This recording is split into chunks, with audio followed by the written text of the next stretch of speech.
The frigid Colorado River churned relentlessly as Rebecca Miller's body sank beneath its surface, her lungs burning for air that wouldn't come. Her husband's face, the last thing she saw before the waters claimed her, was twisted with a cold indifference that hurt more than the crushing pressure of the river. The betrayal was complete. Thomas Miller had pushed her from the riverbank and watched her fall, making no move to save her as the current pulled her under. Darkness edged her vision as Rebecca's strength waned. The wedding band on her finger felt like an anchor dragging her down to the riverbed. Her thoughts fragmented, their ranch, their plans, their promises, all washing away like sand castles at high tide. As consciousness slipped away, a strange peace came over her. Perhaps death would be kinder than the life she'd endured with Thomas, but fate had other plans. Strong hands plunged into the icy water, gripping her arms and yanking her toward the surface. Rebecca felt herself being dragged onto the rocky shore, water spilling from her mouth as her rescuer rolled her onto her side. Through water-logged lashes, she glimpsed a weathered face framed by dark hair, intense eyes boring into hers. "Breathe for me," the stranger commanded, his voice deep and urgent as he pressed against her back. "Come on now, breathe." Rebecca's body convulsed as river water expelled from her lungs. She gasped painfully, air rushing into her chest like fire. Each breath brought stabbing pain, but also life flooding back. "That's it," the man encouraged, his rough hands surprisingly gentle as he supported her. "Keep breathing." When Rebecca could finally focus, she saw him clearly, a tall, broad-shouldered man with tanned skin that spoke of endless days under the merciless western sun. A cowboy, his clothes soaked from diving into the river after her. "Thomas," she whispered, her voice a broken rasp. "My husband." "There was no one else around when I found you," the cowboy said, his brow furrowing. "Just you, floating face down in the river." Rebecca closed her eyes as the truth washed over her. Thomas had left her for dead. The man she'd married, the man who had once promised to cherish her until death parted them, had tried to ensure death came early. "I'm Owen," the cowboy said, wrapping his dry coat around her trembling shoulders. "Owen Cooper." "Can you tell me your name, madam?" "Rebecca," she whispered. "Rebecca Miller." "Well, Mrs. Miller, I reckon we need to get you somewhere warm before pneumonia sets in." He glanced around at the gathering dusk. "My cabin's not far. Can you stand?" Rebecca tried to rise but collapsed against him, weakness overwhelming her. Without hesitation, Owen lifted her into his arms as if she weighed nothing, cradling her against his chest. "I've got you," he murmured. "You're safe now." As he carried her away from the river that had nearly claimed her life, Rebecca felt something unfamiliar, a flicker of hope rising through her despair. She didn't know this man, this Owen Cooper, but he'd pulled her from death's grasp when her own husband had condemned her to it. "Thank you," she whispered against his shoulder. Owen nodded, his expression solemn. "Couldn't leave you there. No decent man could. A decent man." The words echoed in Rebecca's mind as she surrendered to exhaustion. She'd forgotten such men existed. The year was 1878, and the Colorado Territory was still wild and untamed.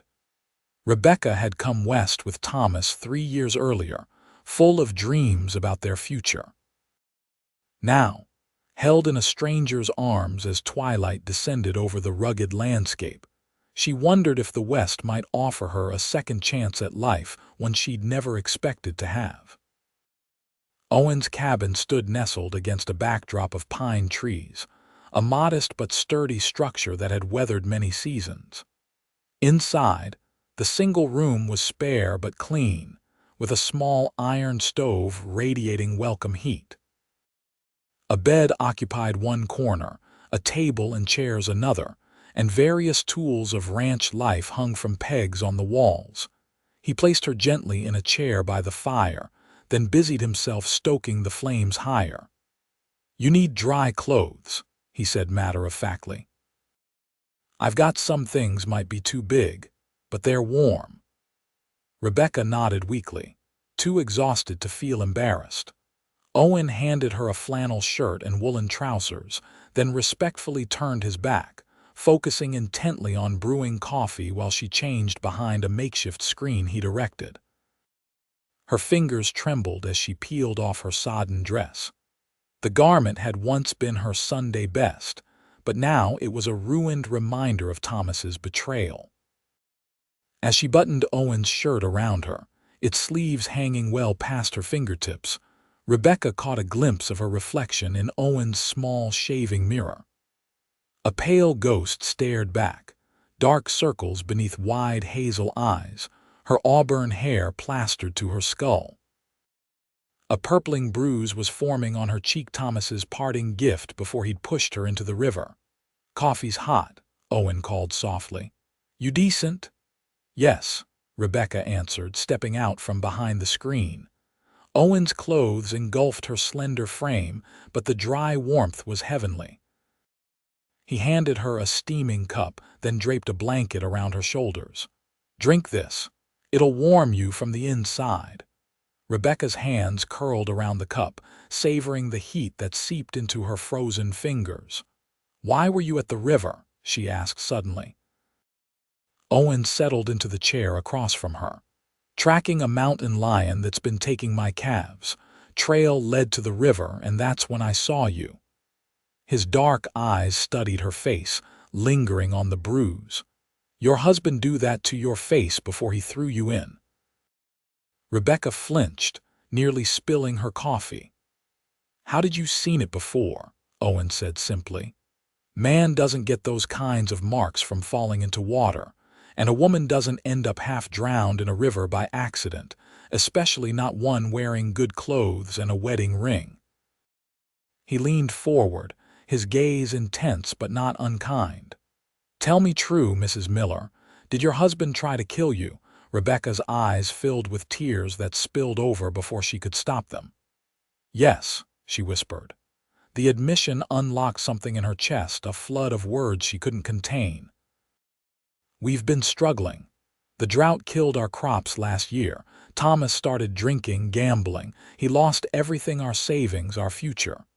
She touched her bruised cheek. "He blamed me for his bad luck, said I was cursed." Owen listened silently, his expression growing darker. "Today, he told me we were going on a picnic by the river," Rebecca continued. "I thought maybe things were getting better, but when we got there, he told me he'd met someone else, a widow with money. Said he couldn't divorce me because it would ruin his chances with her, but if I was gone." Her voice broke. "He hit me when I begged him to reconsider, then he pushed me in, watched me struggle. The last thing I remember before going under was his face. He was smiling." Owen's jaw clenched, a muscle twitching beneath the stubble. "Where is he now?" "I don't know. Our ranch is about 10 miles east of here." She looked up, sudden fear gripping her. "He can't know I'm alive. If he finds out, he won't," Owen said firmly. "And if he comes looking, he'll regret it." There was steel in his voice that brooked no argument. "You can stay here as long as you need. No one will harm you under my roof." Rebecca stared at him, this stranger who had saved her life and was now offering sanctuary. "Why would you help me? You don't even know me." Owen's gaze softened slightly. "Out here, people help each other. It's the only way to survive." He paused, then added more quietly, "And I know what it is to be betrayed by someone you trusted." Before Rebecca could ask what he meant, exhaustion overwhelmed her. The mug tilted in her hands, and Owen quickly took it before it could spill. "You need rest," he said. "Take the bed." "I'll sleep by the fire." Too tired to argue, Rebecca allowed him to help her to the bed. As she sank into the surprisingly soft mattress, Owen's scent enveloped her, pine, leather, and something uniquely male. It should have frightened her, being in a strange man's bed, but instead she felt safer than she had in months. "Thank you," she murmured as sleep pulled her under. The last thing she heard was Owen's low voice. "Rest easy, Rebecca. You're safe now." Morning light filtered through the cabin's single window when Rebecca awakened, momentarily disoriented. Pain radiated through her body, her lungs burned with each breath, her muscles ached from fighting the current, and the bruise on her face throbbed dully. But she was alive, which seemed miraculous given yesterday's events. Owen was already up, tending to something at the stove that smelled like frying bacon. He turned when she stirred, offering a tentative smile. "Morning," he said. "How are you feeling?" Rebecca sat up slowly, wincing. "Like I've been trampled by cattle, but I'm alive. Thanks to you." He nodded, serving up a plate of bacon and eggs. Hungry, her stomach growled in response, and Rebecca realized she hadn't eaten since breakfast the previous day. Starving, actually. They ate in companionable silence for a few minutes before Rebecca gathered the courage to ask, "What happens now?" Owen set down his fork.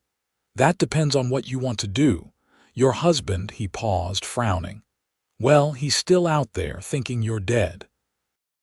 "I have nowhere to go," Rebecca admitted. "No family, no money. Thomas controlled everything." Owen considered this. "I could use help around the ranch. It's small, but there's plenty of work. You could stay, earn your keep until you decide what's next." He rubbed his jaw thoughtfully. "We'd have to be careful, though. If word gets around that you're here, it might get back to your husband." Rebecca nodded, grateful for his offer but aware of the complications. People would talk a woman staying alone with a man she's not married to. "We'll say you're my widowed cousin, come to help after losing your husband," Owen suggested. "Rebecca Cooper instead of Miller. Would that work?" The idea of shedding Thomas's name, even temporarily, was surprisingly appealing. "Yes," she said. "I think it would." After breakfast, Owen showed Rebecca around his property, a modest but well-maintained ranch with a small herd of cattle, a vegetable garden, and a few chickens scratching in the yard. He worked the place alone, he explained, with occasional help from neighboring ranchers during roundup and branding. "It's not much," he said, almost apologetically, "but it's mine, paid for free and clear." Rebecca studied him curiously.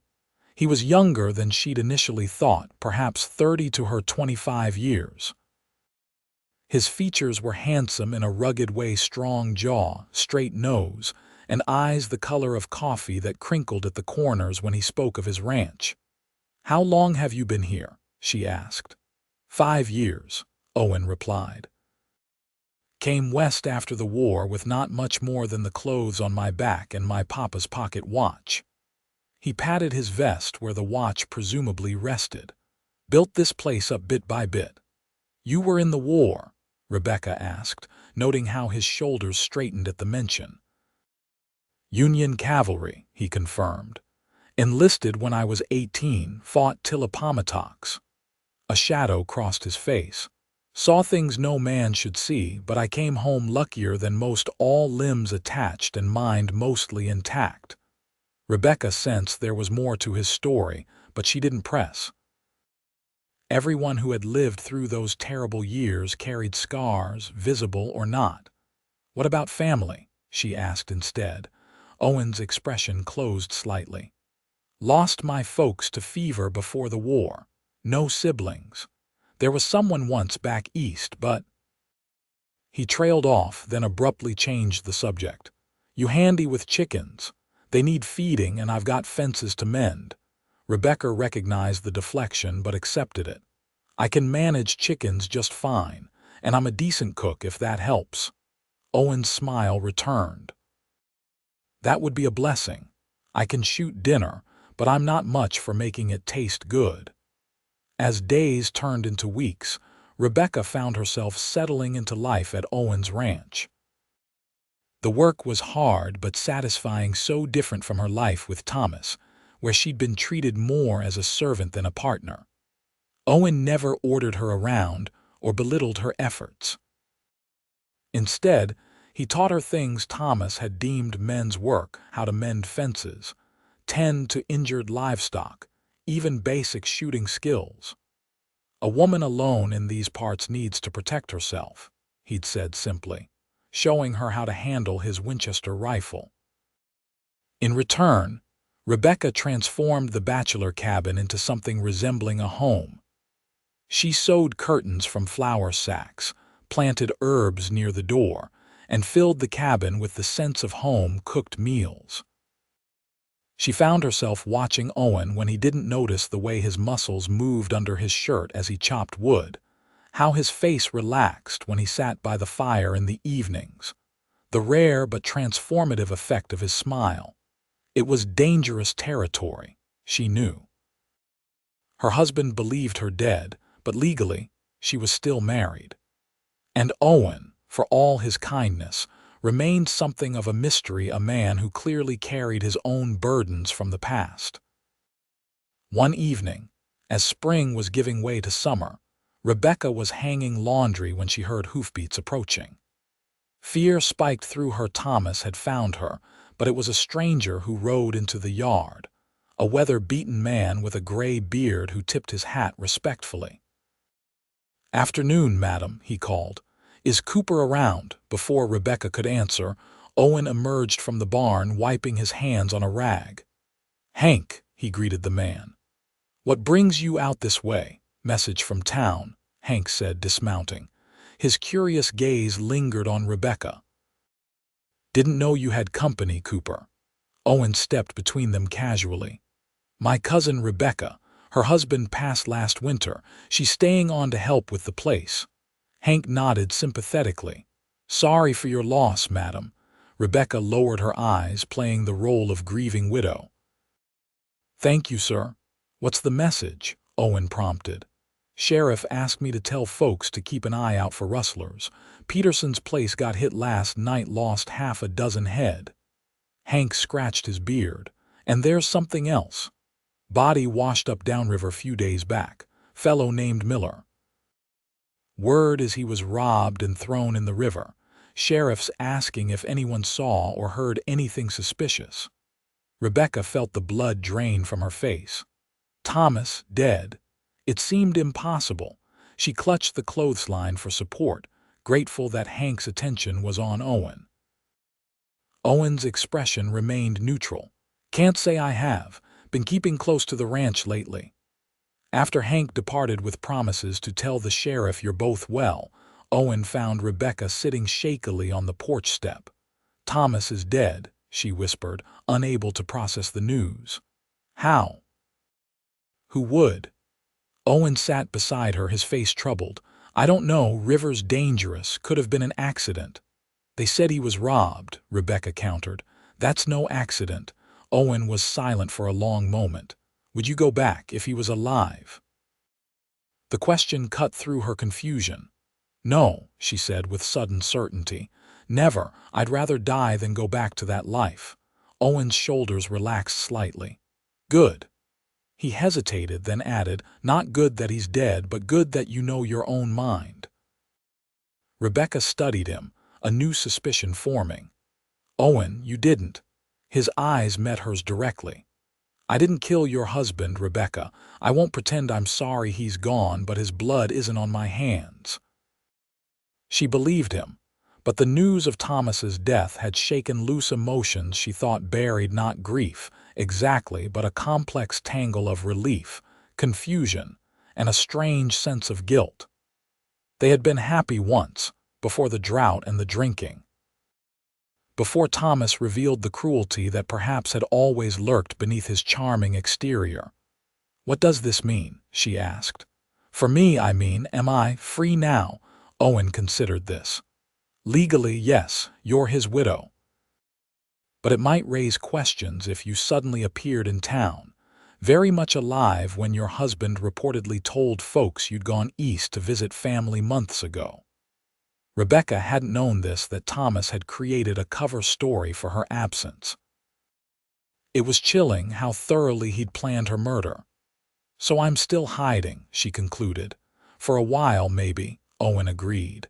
"But you're free, Rebecca. Your life is your own now. That night, Rebecca couldn't sleep. She lay awake, listening to Owen's steady breathing from his bedroll near the fire, an arrangement that had continued despite her protests that she could sleep on a pallet instead of taking his bed. Her mind raced with the implications of Thomas's death. She was a widow in truth now, not just in their fabricated story. The realization brought an unexpected wave of tears. Not for Thomas, but for the years wasted, the dreams destroyed, the woman she'd been before marriage had ground down her spirit. She tried to muffle her sobs with the pillow, but Owen's hearing was too keen. "Rebecca." His voice came softly through the darkness. "You all right?" "I'm sorry," she managed. "I didn't mean to wake you." The floorboards creaked as he rose and approached the bed, a dark silhouette in the dying firelight. "Are you mourning him?" he asked, his tone carefully neutral. "No," she admitted. "I'm mourning me, the person I used to be." Owen was quiet for a moment. Then, "May I sit?" When she nodded, he perched on the edge of the bed, a respectful distance between them. "Who were you before? Tell me about her." The simple question opened a floodgate. Rebecca found herself telling Owen about her childhood in Pennsylvania, her dreams of becoming a teacher before meeting Thomas, how she'd once played the piano and written poetry. She spoke of her parents, both lost to influenza when she was 20, leaving her vulnerable to Thomas's promises of adventure and prosperity in the West. "I was naive," she concluded, "but I wasn't always this. Broken." "You're not broken," Owen said firmly. "Bent, maybe. Tested, certainly. But not broken." His hand found hers in the darkness, a warm, calloused palm against her fingers. The strongest steel gets folded and hammered many times before it becomes a blade. Rebecca's breath caught at his touch, but she didn't pull away. "Is that what happened to you?" "After whatever brought you west alone." Owen was silent so long she thought he wouldn't answer. Finally, he sighed. "I was engaged before the war, Eleanor Blackfield. When I came home, she was married to my cousin, a man who'd paid to avoid service. They told her I was dead." His voice hardened. "She wasn't sorry to see me alive, exactly, but she wasn't willing to leave her comfortable life either." "She chose money over love," Rebecca whispered. "Over honor," Owen corrected. "I could have forgiven her thinking me dead and finding comfort with someone else. But choosing to stay with him once she knew the truth." He shook his head. "After that, there wasn't anything left for me back east." Rebecca squeezed his hand. "I'm sorry she hurt you." "It was a long time ago," Owen said, but the pain in his voice suggested the wound wasn't entirely healed. "Sometimes I think it was a blessing. I found my place here, built something that's mine." He looked around the cabin, then back at her, his expression softening. "And I wouldn't have been at that river that day if my life had taken a different turn." The implication hung between them, unspoken but palpable. Rebecca's heart beat faster. "I'm glad you were there," she whispered. Owen's thumb traced circles on her palm, sending shivers up her arm. "I am too." He seemed about to say more, but instead he gently withdrew his hand and stood. "Try to get some sleep. Tomorrow's soon enough to figure out what comes next."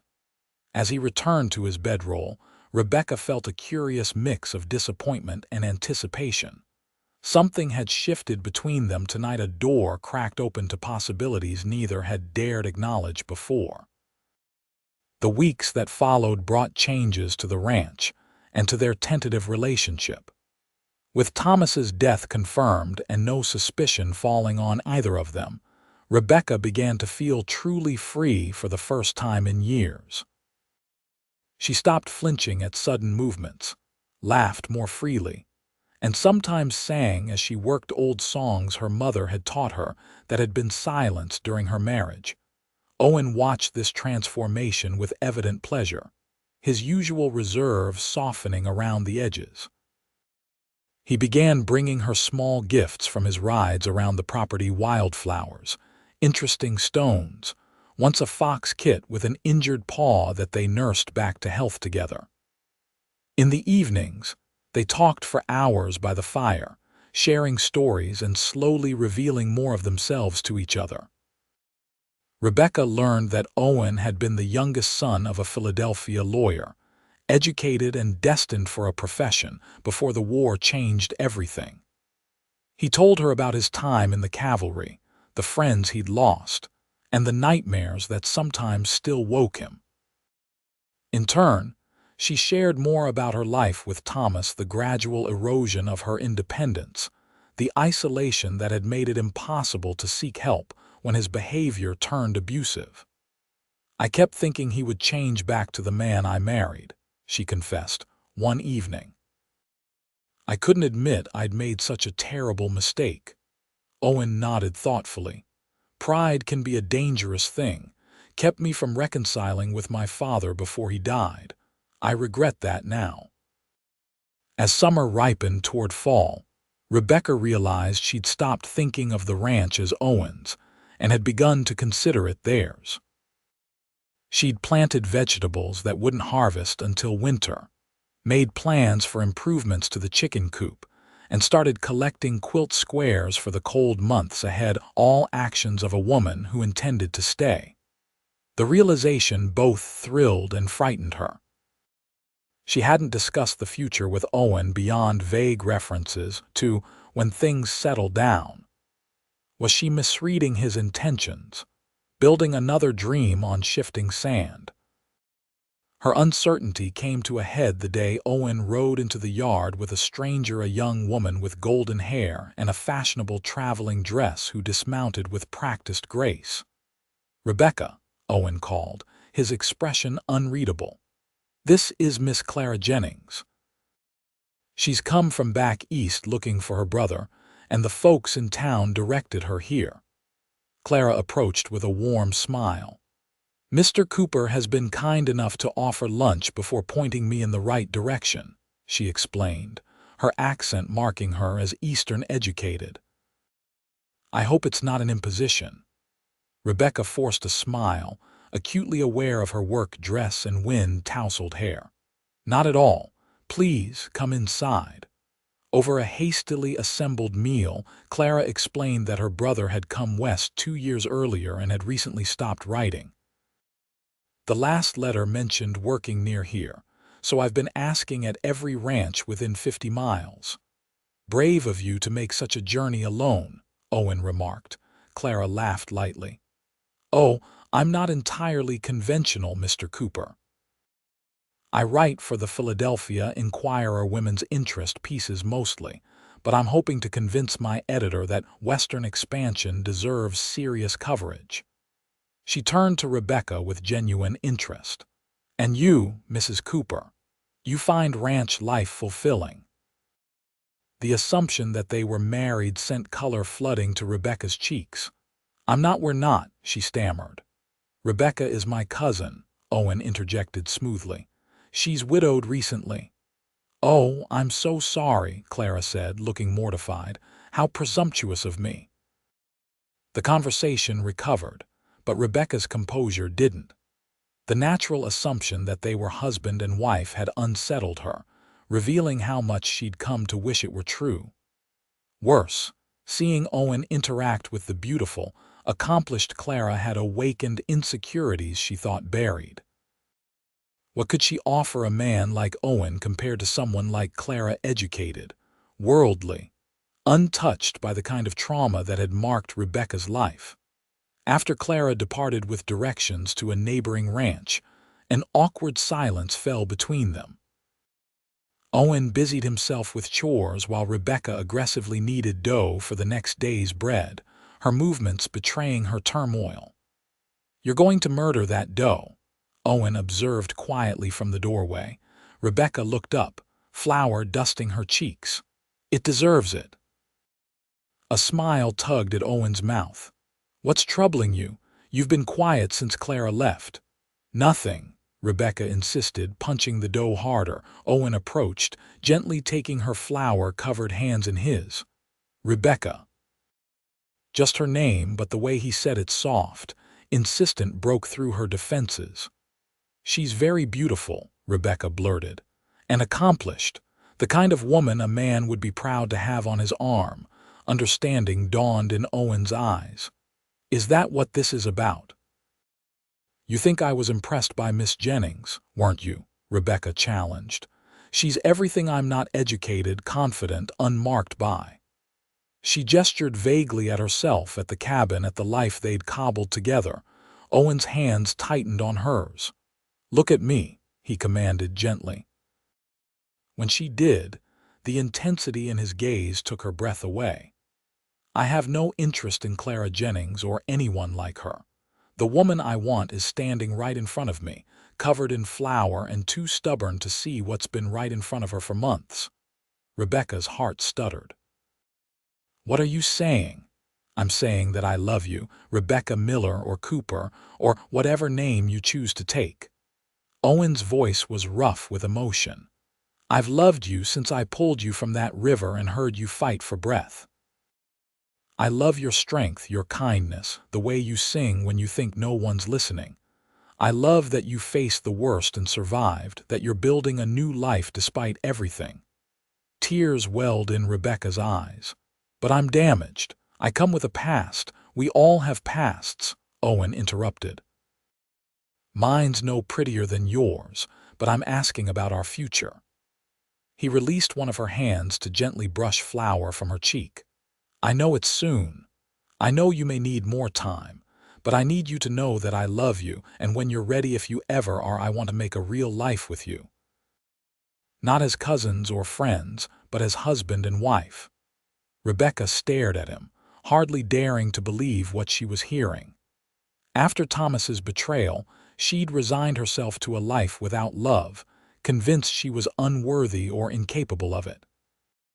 But here was Owen steadfast, honorable Owen, offering her exactly what she'd secretly begun to wish for. "I love you too," she whispered, the words feeling both terrifying and liberating. "I think I have for a while now, but I was afraid you only helped me out of duty or pity." Owen made a sound of disbelief. "Pity? Rebecca, you're the strongest person I know and the most beautiful." His gaze dropped to her lips. "May I kiss you? I've wanted to for so long." In answer, Rebecca rose on tiptoes and pressed her mouth to his. The kiss was gentle at first, tentative, but quickly deepened into something that sent heat coursing through her veins. Owen's arms encircled her waist, drawing her closer until she could feel his heartbeat against her chest. His lips moved over hers with restrained passion, as if he feared she might break. When they finally parted, both breathing heavily, flour dusted Owen's shirt and face. Rebecca laughed, a sound of pure joy that seemed to surprise them both. "What?" Owen asked, smiling at her mirth. "You look like you've been wrestling with a baker," she teased, brushing ineffectually at his shirt. He captured her hand, bringing it to his lips. "Worth it," he murmured against her knuckles. That evening marked the beginning of a new chapter. They still maintained separate sleeping arrangements, Owen insisting on propriety, despite Rebecca's assurances that she wanted more, but their days were filled with tender glances, stolen kisses, and increasingly open discussions about their shared future. 2 weeks later, they rode into town together for the first time. Rebecca wore her best dress, one she'd sewn from fabric Owen had brought back from a cattle sale, and a bonnet that shadowed her face. Although Thomas's death meant she no longer needed to hide, they decided to maintain the cousin story initially, introducing Rebecca as a widow from back east. Later, once the town had accepted her presence, they would announce their own intentions to marry. Crested Butte was a growing settlement, not quite a city but more than a village, with a general store, a bank, a church, and the inevitable saloon. As they tied their horses outside the store, Rebecca felt eyes upon them, curious gazes assessing the newcomer. Owen placed a protective hand at the small of her back. "Ready?" he asked quietly. She nodded, drawing strength from his presence. Inside the store, they were greeted by a portly man with friendly eyes. "Cooper, 'bout time you showed your face in town. And who's this lovely lady?" "My cousin, Rebecca Cooper," Owen said easily. "She's staying with me after losing her husband back east." The storekeeper offered condolences and introduced himself as Harold Jenkins before launching into town gossip. Rebecca half listened as she examined the store's offerings: fabric, canned goods, tools, calculating what they could afford with the money from Owen's recent cattle sale. Her attention snapped back when she heard Thomas's name. "Miller's widow showed up to claim his property," Jenkins was saying. "Quite the surprise, since most thought she was back east visiting family when he died." Rebecca froze, her hand tightening on a bolt of calico. Owen's expression remained neutral, but she saw the tension in his shoulders. "His widow," Owen repeated carefully. "I thought Miller drowned." "He did," Jenkins confirmed. "Robbed and thrown in the river, according to Sheriff Daniels. But now this woman's turned up claiming to be his wife, Sarah or Sandra, something like that, with papers to prove it." He lowered his voice conspiratorially. "Thing is, word around town was Miller already had a wife, Rebecca, I think her name was. Never saw much of her myself." Rebecca felt the room spin. "Thomas had another wife, a bigamist. She'd been married to a man who had another family." Owen stepped closer to her, steadying her with a hand on her arm. "Sounds complicated," he said to Jenkins. "Miller's place is east of mine, isn't it? Never met the man myself." As they completed their purchases and prepared to leave, Jenkins called after them, "Oh, Cooper, nearly forgot. There's mail for you, came in on yesterday's stage."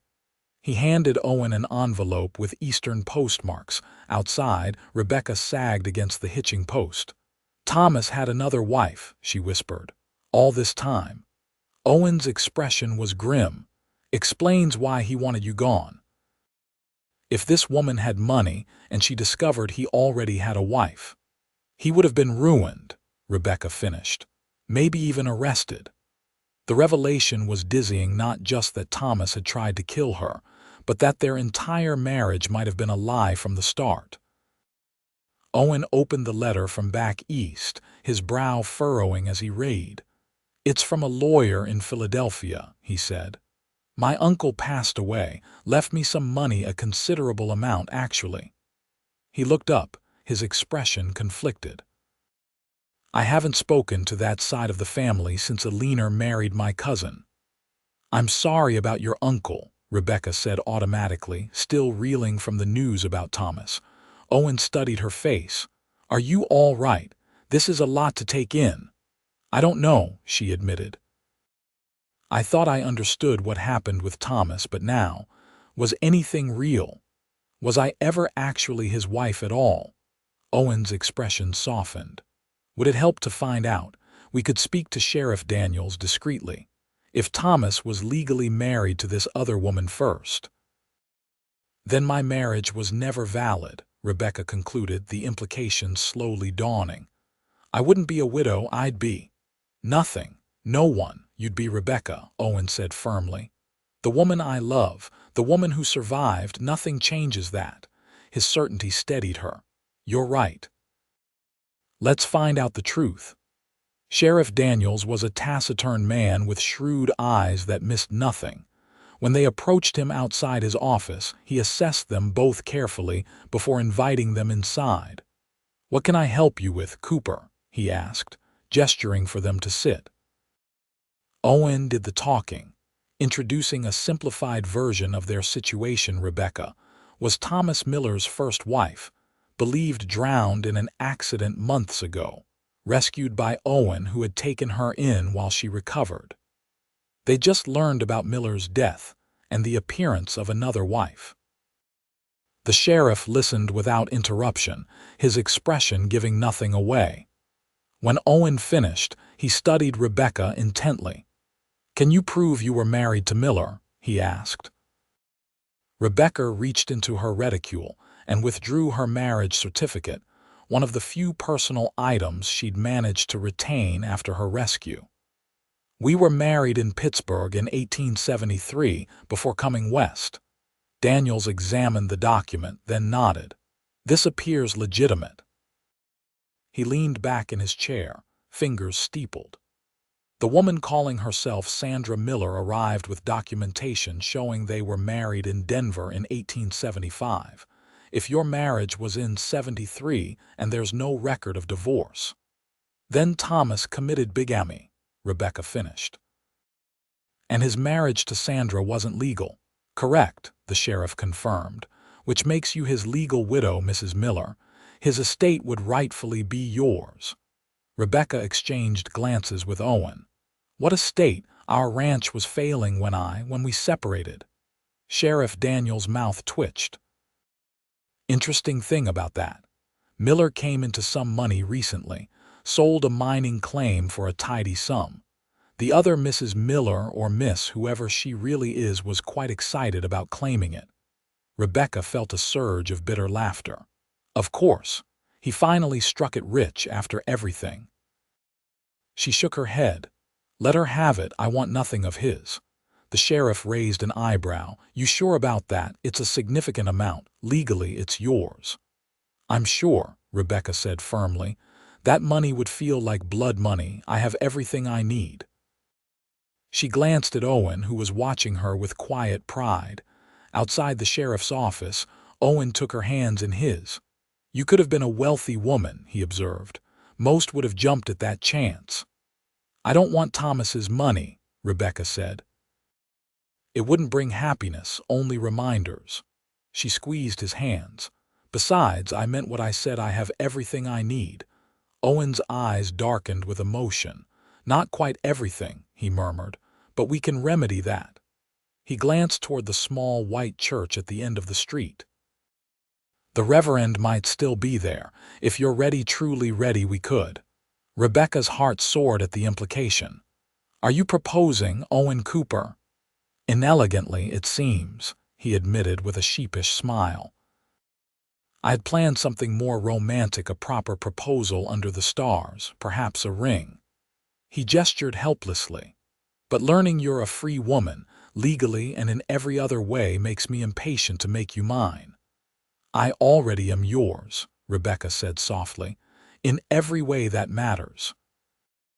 "But yes, I would very much like to marry you today, tomorrow, whenever you wish." Owen's smile was radiant. "Today," he decided, "if you're willing. I've waited long enough to call you my wife." Reverend Matthews was indeed at the church, and though surprised by their request for an immediate ceremony, he agreed after hearing a simplified version of their circumstances. With the church caretaker and his wife as witnesses, Rebecca and Owen exchanged vows as the afternoon sun streamed through the simple stained glass windows. "I, Owen, take thee, Rebecca, to be my wedded wife." Owen's deep voice resonated in the quiet church. "To have and to hold from this day forward, for better, for worse, for richer, for poorer, in sickness and in health, to love and to cherish, till death us do part." As Rebecca repeated the vows, she marveled at how different they felt this time, not a business arrangement or a desperate grasp at security, but a true union of hearts. When Owen slipped his mother's ring onto her finger, a simple gold band he'd carried in his pocket, tears of joy spilled down her cheeks. "I now pronounce you man and wife," Reverend Matthews declared. "You may kiss your bride." Owen's kiss was tender but thorough, a promise of the life they would build together. When they parted, his eyes shone with a happiness that matched her own. "Mrs. Cooper," he murmured against her lips. "Mr. Cooper," she returned, savoring the rightness of her new name. They rode home as the sun began its descent, the golden light painting the landscape in warm hues that seemed to mirror Rebecca's glowing happiness. As their ranch came into view, Owen suddenly reined his horse to a stop. "Wait," he said, dismounting. He came to help Rebecca down, then swept her into his arms. "What are you doing?" she laughed, wrapping her arms around his neck. "Carrying my bride across the threshold," Owen answered solemnly. "It's tradition." As he carried her toward the cabin, their home, Rebecca remembered another time he'd carried her, soaking wet and half dead, from the river that had nearly claimed her life. "Breathe for me," he'd commanded then. Now, in his arms again, she felt she was truly breathing for the first time, deep, joyful breaths without fear or constraint. Inside, Owen set her gently on her feet but kept his arms around her. "Welcome home, Mrs. Cooper." The words unlocked something within Rebecca, a final barrier falling away. She rose on tiptoes to kiss him, pouring all her love and newfound freedom into the embrace. Owen responded with equal fervor, his hands spanning her waist, drawing her closer. "I love you," she whispered against his mouth. "I never thought I'd find this happiness, safety, love. You gave me all of it." Owen's eyes darkened with desire and tenderness. "You gave me just as much," he said, his voice husky. "A purpose beyond survival, a reason to build something lasting." His fingers traced her cheek, her jaw, her lips. "May I show you how much I love you?" In answer, Rebecca took his hand and led him toward the bed, their bed now. No more sleeping on the floor. As the last light of day faded into dusk, they learned each other anew, their union a healing of old wounds and a celebration of second chances. Later, as they lay tangled in each other's arms, Rebecca rested her head on Owen's chest, listening to the steady beat of his heart. Outside, a coyote called lonely in the distance, but within their cabin, all was warmth and contentment. "I was thinking," Owen murmured, his fingers tracing idle patterns on her bare shoulder, "about the money from my uncle. It's enough to expand the ranch considerably, better breeding stock, maybe a few hired hands." Rebecca propped herself up to see his face.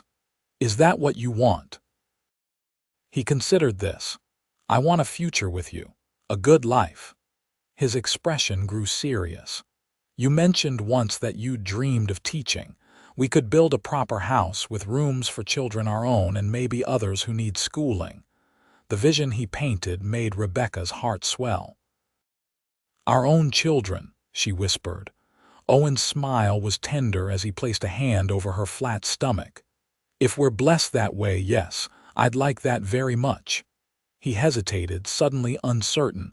"Would you want children with me?" "More than anything," Rebecca assured him, covering his hand with hers. "A family, a real family."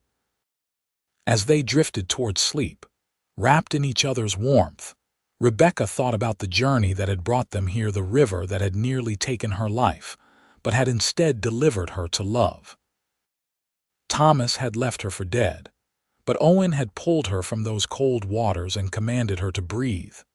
And breathe, she had not just the desperate gasps of survival, but the deep, nourishing breaths of a woman fully alive, fully loved, and finally free.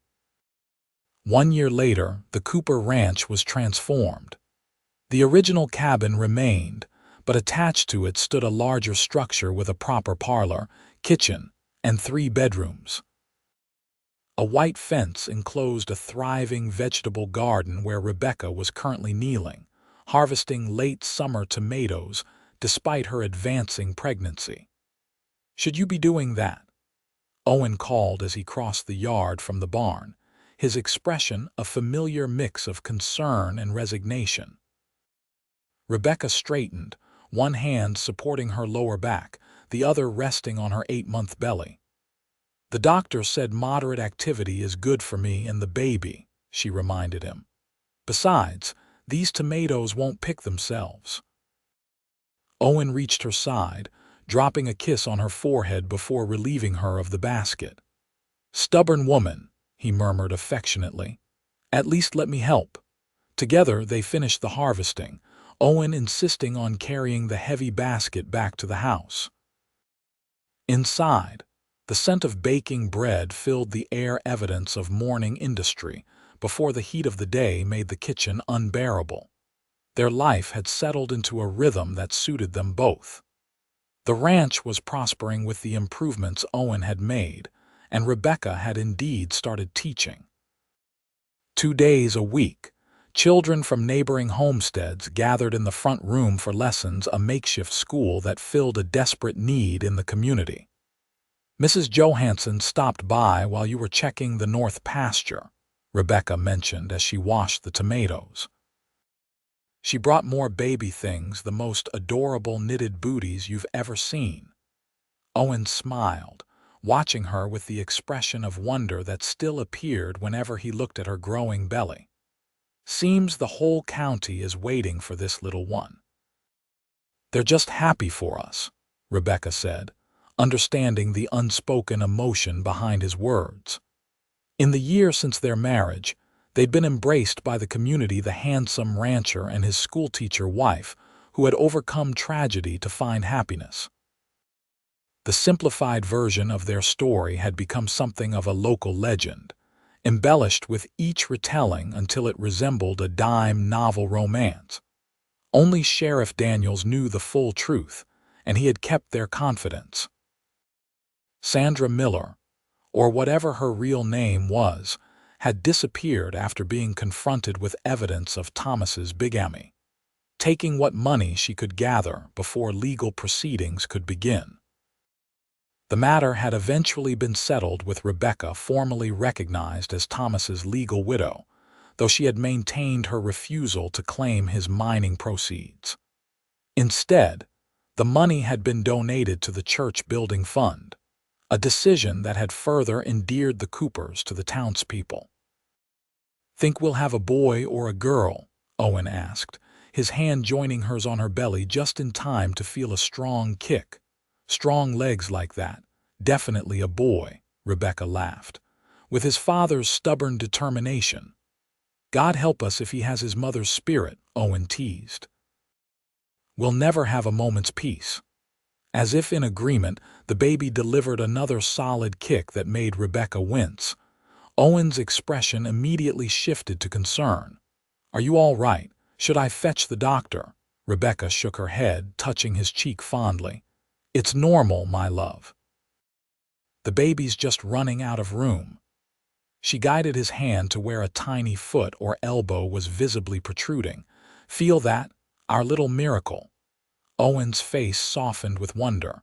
"Miracle is right," he murmured.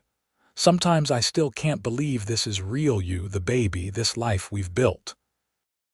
"It's real," Rebecca assured him, leaning into his embrace. "Every blessed bit of it." That evening, as they sat on the porch watching the sunset paint the mountains in hues of gold and crimson, Rebecca felt a profound contentment settle over her. Owen sat beside her, his arm around her shoulders, his free hand absently stroking her belly. "I've been thinking about names," he said, breaking their companionable silence. "If it's a boy, maybe James, after my father," Rebecca nodded. "James Cooper. It has a good sound." She hesitated, then added, "And if it's a girl, perhaps Elizabeth, after my mother." "Elizabeth Cooper," Owen tested the name. "Beautiful like her mother will be." Rebecca smiled, leaning her head against his shoulder. "Either way, this child will be loved. That's what matters most." Owen's arm tightened around her. "Just as you are loved, Rebecca Cooper, more than I could ever express." As darkness fell and stars began to appear in the vast Colorado sky, Rebecca reflected on how far she had come from that terrible day in the river. The current that had nearly drowned her had instead carried her to this, a true partnership, a home filled with love, and the promise of new life. Later that night, as Rebecca lay beside Owen in their bed, she placed his hand on her belly where their child moved restlessly. "I never thanked you properly," she whispered. Owen turned to her, confusion in his sleepy eyes. "For what?" "For that day at the river. For pulling me out. For telling me to breathe." Understanding dawned in his expression. He leaned forward to kiss her gently. "You've thanked me every day since, Rebecca. With each smile, each moment of happiness, each breath you take." His hand caressed her rounded belly. "And soon our child will be the greatest thanks of all living proof that love can come from the darkest moments." Rebecca settled into his embrace, perfectly content. From death had come life, from despair, hope, from betrayal, the truest love she could have imagined. The river that had nearly claimed her had instead delivered her to these shores, to Owen, to love, to a future bright with promise. Outside, the wind whispered through the pines, and somewhere in the distance, a coyote called to its mate, wild, free sounds of the Colorado night. But inside their home, Rebecca and Owen slept peacefully in each other's arms, their child nestled safely between them, 3 hearts beating as one in the darkness. 3 weeks later, as the first snow dusted the mountains, Elizabeth Sarah Cooper made her entrance into the world after a difficult but ultimately successful labor. Owen, who had paced anxiously outside the bedroom during the birth, was finally allowed in to meet his daughter, a tiny, red-faced miracle with a shock of dark hair and her mother's determined chin. "She's perfect," he whispered, tears streaming unashamedly down his face as he cradled his daughter for the first time.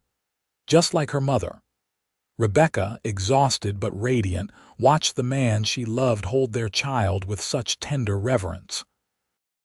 In that moment, her heart felt so full it might burst, a joy so complete it almost hurt. "I love you," she told him, her voice thick with emotion. "Both of you so much." As the seasons changed and their daughter grew, the Cooper Ranch flourished. Rebecca's small school expanded to include children from as far as 20 miles away, some staying through the week in the spare bedroom that Owen had originally built with more children of their own in mind. That purpose wouldn't be wasted by Elizabeth's second birthday.